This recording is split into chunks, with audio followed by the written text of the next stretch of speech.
This is why Siratul Mustaqim is not a straight path like this, left to right or forward to backward. It's actually headed upwards. It's headed upwards. So the one who walks this path is elevated in darajat, because it's headed upwards, away from dunya towards the akhirah.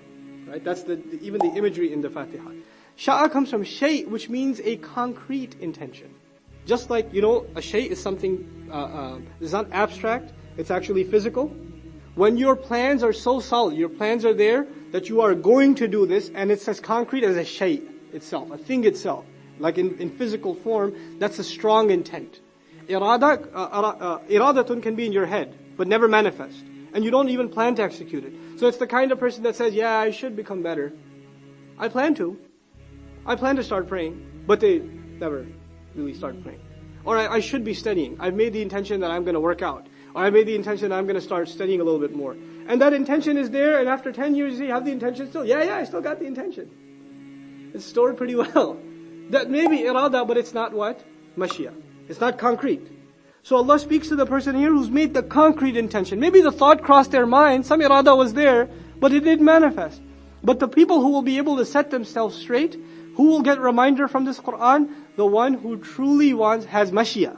They've made that intent, that concrete intent coming from shay. Okay? لِمَنْ شَاءَ مِنْكُمْ أَنْ يَسْتَقِيمُ. But even in the end, your mashia, your concrete intent is dependent. No matter how strongly we think our intention is, it is not the be-all, end-all. Allah says, وَمَا تَشَاءُونَ. What concrete intentions are you going to make on your own anyway? إِلَّا أَن يَشَاءَ اللَّهِ. Except what Allah wants. What concrete intentions Allah has made for you. Right? So, you make that intent, and this is actually part of the summary. One of the summaries of the Qur'an is, Allah Azza wa Jal illustrates a balance between divine will and human effort. The whole Qur'an is a balance between divine will and human effort. Whose effort was mentioned first? In this, لِمَنْ شَاءَ مِنْكُمْ أَنْ يَسْتَقِيمُ وَمَا تَشَاءُونَ إِلَّا يَشَاءَ اللَّهُ. Whose effort, whose intention was mentioned first? Ours. You do your part. You make the intention. You make it concrete. You start taking the first step. Allah will make the next 1,000 steps easy for you. You think you're going to do it on your own, you will fail. But you think Allah will do everything for you, you will fail. You have to take the first step and then put your trust in Allah subhanahu wa ta'ala. So there's this balance between what we owe to Allah and when Allah's help will come.